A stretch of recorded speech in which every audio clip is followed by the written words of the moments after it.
श्रीदेवी की मौत एक ऐसी रहस्यमय घटना है जिसने पूरे देश को हिलाकर रख दिया था। 24 फरवरी 2018 को दुबई के जुमेरा एमिरेट्स टावर्स होटल के कमरा नंबर 2201 में उनकी मृत्यु की खबर आई, जिसे शुरुआत में किसी ने सच नहीं माना। आधिकारिक तौर पर उनकी मौत का कारण बाथटब में डूबना बताया गया, लेकिन इसके आसपास कई सवाल और रहस्य ऐसे हैं जो आज भी अनसुलझे हैं। यह कहानी शुरू होती है मोहित मारवा की शादी से, जो कपूर खानदान के रिश्तेदार थे। यह एक हाई प्रोफाइल शादी थी जिसमें बॉलीवुड और बिजनेस वर्ल्ड की कई हस्तियां शामिल होनी थीं। 18 फरवरी 2018 को श्रीदेवी अपने पति बोनी कपूर और छोटी बेटी खुशी के साथ दुबई पहुंची। उनकी बड़ी बेटी जानवी फिल्म धड़क की शूटिंग के कारण नहीं आ सकी थी। 19 फरवरी को श्रीदेवी ने इंस्टाग्राम पर अपनी तस्वीर पोस्ट करके बताया कि वह दुबई में हैं। 20 और 21 फरवरी को शादी के कार्यक्रम हुए, जिनमें श्रीदेवी ने बढ़ चढ़कर हिस्सा लिया और खूब मस्ती की। शादी समारोह खत्म होने के बाद बोनी कपूर और खुशी 21 फरवरी को ही भारत वापस आ गए, क्योंकि बोनी कपूर को लखनऊ में एक इन्वेस्टर्स समिट में शामिल होना था। श्रीदेवी दुबई में ही रुक गईं। उनके रुकने के पीछे दो कारण बताए गए। एक, उनकी एक बहन दुबई में रहती थी, उनसे मिलना, और दूसरा, जानवी के लिए शॉपिंग करना। 24 फरवरी को श्रीदेवी ने बोनी कपूर से फ़ोन पर बात की और कहा कि वह उन्हें बहुत मिस कर रही हैं। इस पर बोनी कपूर ने उन्हें सरप्राइज़ देने का फ़ैसला किया और बिना बताए दुबई पहुंच गए। शाम लगभग 6:20 पर वह होटल के कमरा नंबर 2201 पर पहुंचे। बोनी के मुताबिक श्रीदेवी ने दरवाज़ा खोला, उन्हें देखकर खुश हुई और फिर दोनों ने करीब आधे घंटे बातचीत की। इसके बाद श्रीदेवी डिनर पर जाने से पहले नहाने के लिए बाथरूम में चली गईं, जबकि बोनी टीवी पर क्रिकेट मैच देखने लगे। लगभग 20 मिनट बाद जब श्रीदेवी बाथरूम से बाहर नहीं आईं तो बोनी ने आवाज़ लगाई, लेकिन कोई जवाब नहीं मिला। बाथरूम के अंदर झांकने पर उन्होंने देखा कि बाथटब पानी से भरा हुआ है और श्रीदेवी उसमें बेहोश पड़ी हैं। बोनी ने उन्हें बाहर निकालकर फर्श पर लिटा दिया और तुरंत अपने एक दोस्त को फ़ोन किया जो होटल के पास ही ठहरा हुआ था। दोस्त के आने के बाद होटल के इमरजेंसी डिपार्टमेंट को बुलाया गया।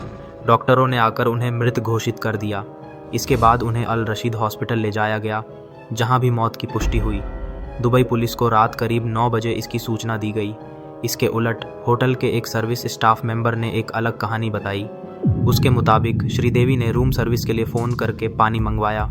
स्टाफ जब पानी लेकर कमरे के बाहर पहुंचा तो दरवाज़ा खटखटाने पर भी कोई जवाब नहीं मिला। इस पर स्टाफ ने अपने सीनियर्स को सूचित किया और मास्टर की से दरवाज़ा खोला गया। अंदर श्रीदेवी नज़र नहीं आईं। बाथरूम का दरवाज़ा खुला हुआ था, जहां वह बेहोश अवस्था में फर्श पर पड़ी थीं। होटल स्टाफ ने तुरंत इमरजेंसी टीम को बुलाया और उन्हें हॉस्पिटल ले जाया गया, जहां डॉक्टरों ने मौत की पुष्टि की। इन दोनों कहानियों में बड़ा अंतर है, लेकिन दुबई पुलिस ने होटल स्टाफ के बयान को गंभीरता से नहीं लिया और बोनी कपूर के बयान के आधार पर ही जांच आगे बढ़ाई। 25 फरवरी को श्रीदेवी का पोस्टमार्टम किया गया। रिपोर्ट में मौत का कारण एक्सीडेंटल ड्राउनिंग, आकस्मिक डूबना बताया गया।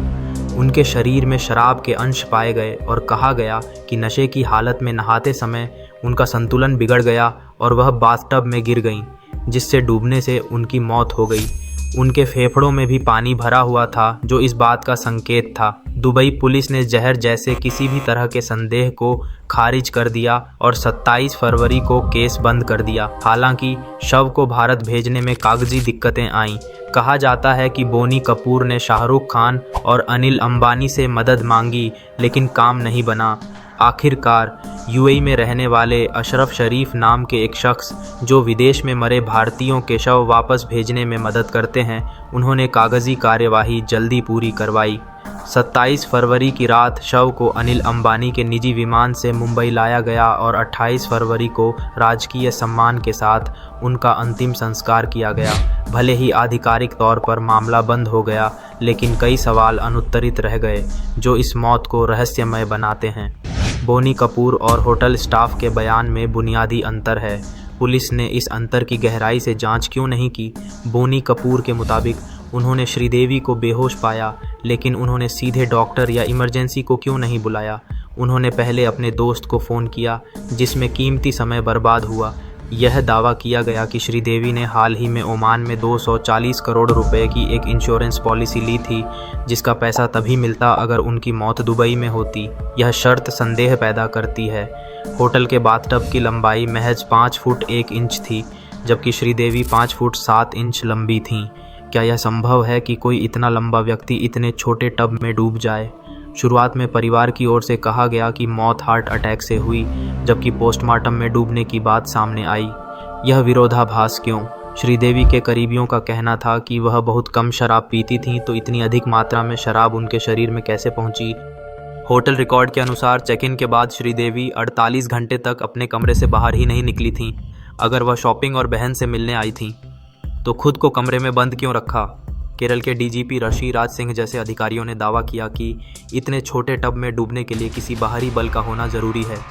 दुबई पुलिस ने इस मामले को एक दुर्घटना बताकर बंद कर दिया, लेकिन ऊपर उठाए गए सवाल आज भी जवाब मांगते हैं। कमरा नंबर 2201 में उस रात वास्तव में क्या हुआ, यह शायद बोनी कपूर और ऊपर वाला ही जानते हैं। यह केस इस बात का उदाहरण है कि कैसे एक सार्वजनिक व्यक्ति की मौत के इर्द गिर्द कयास और रहस्यों का एक जाल बुन दिया जाता है और अक्सर सच्चाई जनता की नज़रों से ओझल ही रह जाती है। श्रीदेवी की मौत एक दुखद अध्याय है जो उनके चाहने वालों के दिलों में एक अनसुलझा सवाल और एक गहरा दर्द छोड़ गया है।